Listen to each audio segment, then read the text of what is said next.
Throughout the past 100 years, women's empowerment has been gradually strengthened. The stereotypical perception of women has slowly begun to change, and the birth of strong female role models has helped speed up this process over the last decades. 1910 was a first important milestone when women from over 17 countries decided at the Second International Socialist Women's Conference in Copenhagen to vote for an International Women's Day to promote women's rights everywhere in the world. This event has since been observed every year on the 8th of March as International Women's Day. Marie Curie receives the Nobel Prize in Chemistry for discovering the elements radium and polonium. Marie Curie was also the first woman awarded the Nobel Prize in Physics in 1903. Simone de Beauvoir publishes her book The Second Sex, which is considered a milestone in feminist literature and made her one of the best-known intellectuals in France. The Diary of Anne Frank is first published, highlighting the plight of a 13-year-old Jewish girl's ordeal during World War II and the Holocaust. Rosa Parks, the African-American civil rights activist, gets arrested for refusing to give up her seat for a white passenger on a bus.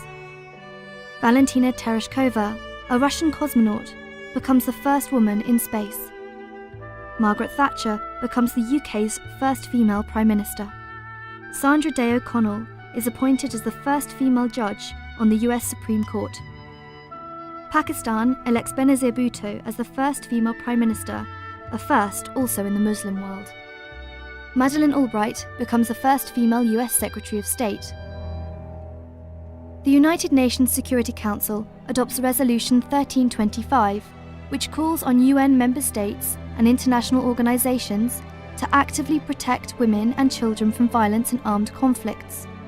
The resolution also calls on them to prosecute sexual war crimes, mainstream a gender perspective into peacekeeping operations, improve specialised training, support local women's peace initiatives, and enhance the role of women in decisions on peace and security. Shireen Ebadi becomes the first female Muslim woman to receive the Nobel Peace Prize. Ellen Johnson Sirleaf is elected as the first female president of an African country, Liberia. Angela Merkel, Germany's first female chancellor, is re-elected to a second term. NATO introduces a directive to implement UNSCR 1325 throughout its military structure, based on 3 principles: prevention, protection, and participation. Michelle Bachelet, Chile's former president, is appointed head of the newly established United Nations Women, UN Women. At the Lisbon Summit in November 2010, the NATO heads of state and government highlight NATO's commitment to the implementation of UNSCR 1325. They adopt an action plan on mainstreaming the resolution into NATO-led missions and operations. 3 women, Ellen Johnson Sirleaf, the President of Liberia, Lamin Gbagbo, also from Liberia, and Tawakkol Karman from Yemen, received the Nobel Peace Prize for their non-violent struggle for the safety of women and women's rights. Sweden opens a new centre for gender in military operations. The aim of the centre is to increase military awareness on gender-related issues, both nationally and internationally. The United States, under President Obama, launches the first ever US National Action Plan on Women, Peace and Security. We can do this. However, women still have a long way to go before the glass ceiling will be completely shattered. Overall, women hold less than 1/5 of the positions in national governments, and far too often, women are sidelined from the negotiating table where important decisions are made, including conflict resolution. Today, women constitute a mere 19% of the members of parliament around the world. Rwanda superseded Sweden recently to become the country with the most female members of its national parliament. Women in the African country constitute 56.3% of its parliament.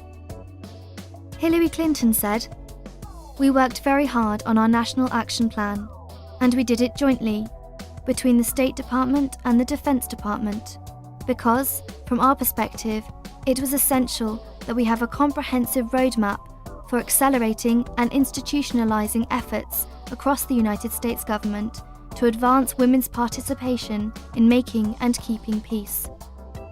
Now, more than 30 countries have approved national action plans on implementing the UNSCR 1325. And we have significantly increased the number of women working at NATO, including at senior levels. We will remain very committed to supporting and protecting the women of Afghanistan. There is still a long way to go, but their equal rights, together with men, are enshrined in the Afghan constitution. And so we'd like to see the Afghan women being empowered, taking their full role, also on the political decision taking level.